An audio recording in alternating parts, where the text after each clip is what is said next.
Whatever you want. Bang! Hey guys, I'm Rourke Segler. This is John Bose, and that was my way better impersonation of John than anyone else could probably ever do. This is Orbital. We're bringing you more basketball content into the second round of the playoffs. We're going to break down our predictions for the series, break down our midpoint through the second round, who we think is going to the conference finals in both the East and the West, and moving forward, how well the Rockets can do against the Warriors, especially tonight, big game. Absolutely. John, you want to start East or West? Let's start with the West. All right. Switch it up. Start with East. Okay, sorry. Way more boring conference. Got you. Okay, let's start with the first seed in the East. That is obviously going to be the Milwaukee Bucks, the best record in the NBA, taking on the Boston Celtics at the fourth seed. Now, John, wait, before you start talking. Okay. What did you have the series going? Who did you have winning? Got you. So when we talked before, I took Boston in 7. Right. I had Boston in 7. I'm thinking they got the more experience. I think they have actually, honestly, the better clutch kind of talent. I mean, you take into account, I think Kyrie, Jason Tatum, Al Horford, Jason Tatum, he's only a sophomore, but I still think he's got that kind of toughness and the game, can hit big shots. You look at the other side of the Bucks, I mean, you got, I don't even know if maybe he gets a layup or something, or a dunk, clutch, whatever. But, you got Middleton, maybe Bledsoe that can shoot, but they're missing Brogdon. Mirotic not playing too hot. But the point is, I had Boston going 7. Now, when we talked before, John, you had the Bucks originally, right? And then you switched it to Boston. You think Boston looks a little better. Now let me hear it. You're switching back to the Bucks. Boston in 7. I'm sticking with it. I agree with you. Boston in 7, and for the same reasons. I think that Brad Stevens, where everyone's saying Al Horford, Semi Ojeleye, I'm one of those people who said it. They're the Giannis stoppers. No. Brad Stevens is the Giannis stopper. All right. If you have an unskilled player, an undiversely skilled player such as Giannis Antetokounmpo, that's right. I said it.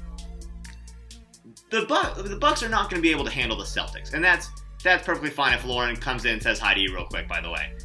Either way, make an appearance. Say hi to everybody. Hi, everybody. It's all 9 of our viewers. Who you taking, Boston or Milwaukee, babe? Boston. There you go. She believes. Expert opinion. Yeah. So Boston's down 1-2 right now.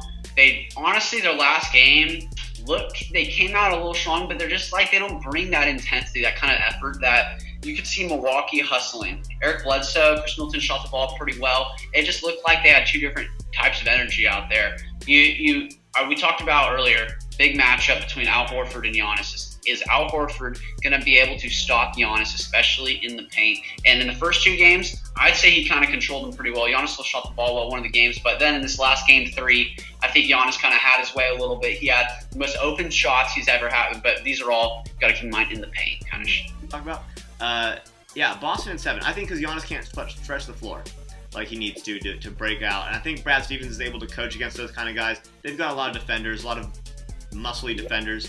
Al Horford, Semi Ojeleye, even Jaylen Brown can probably take him every once in a while. Tatum's been doing all right, but Brown has been really having a nice, impressive series, I think, so far. That's my boy. Exactly. I wanted you to tell me about him. But I've been Jaylen watching Brown him. He's still, in my opinion, better than Jason Tatum. Dude, you know what? You cannot deny. You're not wrong.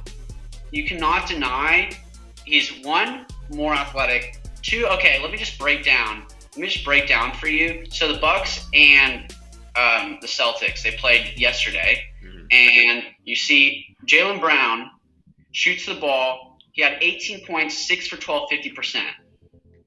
Jason Tatum, 7 for 14, 50%, 20 points. One more shot, one more make. But the point is, they're both very, very efficient. And when they can both play like that, especially, I think it's mainly has to do because it was in Boston. But when they're both playing like that, giving Boston that kind of extra help, besides just with Kyrie, that's what's going to be a winning formula, I think, for the Boston Celtics. But they still have to play strong. They just gave up way too many easy buckets. But they had that kind of contribution. Like, Jaylen Brown, 18, probably Gordon Hayward shot 2 for 8. He didn't shoot too well. Yep.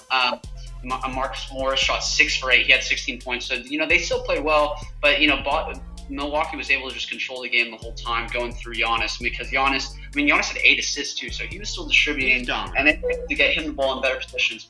You saw at the beginning of the series what they were doing pretty much was Giannis trying to go ISO 1-on-5, and they realized that's not really going to work. Okay, like they were like, Giannis, give Giannis the ball, let him create. But Horford was able to kind of lock him up a little bit and make Horford's defensive efficiency compared to Giannis's offensive efficiency through the first two games was like so much of a discrepancy that it was like, what is going on with Giannis? And he still had a good game too, but able to come in game 3, they got him the ball more inside, passing around more, a little bit more ball movement, so he's able to attack Al Horford in his spots better in the paint rather than like 1-on-5.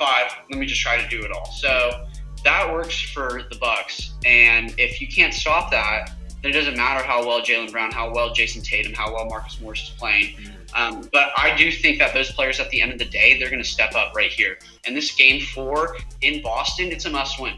Yeah, it's a must-win. So they're going to have to tie it up 2-2. They're going to be ready to go. I think Kyrie, he had a solid game 1, not really good showings the last 2 games. So he's feeling like he's got something to prove. I think we're going to be real set for a solid game 4 tomorrow.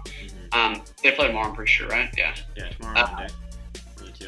But Kyrie said in his post-game interview about Giannis's free throws, but their inability to make a run when all those free throws happen. And they're a big third-quarter team, and they weren't able to make their run. I think that really deflated them and wasn't able to help them come back into the game last night.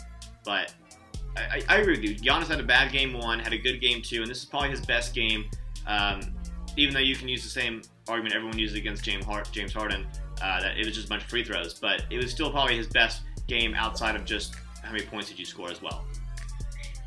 Yeah, I'm with you. And like Giannis, he had 32. No, I can't hear you. One sec. Oh, can you hear me? I can hear you now. Did you hear me say Giannis had 32 points? Did you hear that? No.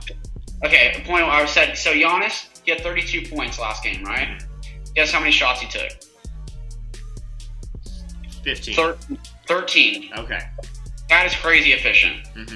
I mean, and he had but you bring up the free throws. That really kind of in the second half slowed the game down, like you're saying. But for Giannis to only take 13 shots and have 30-plus points,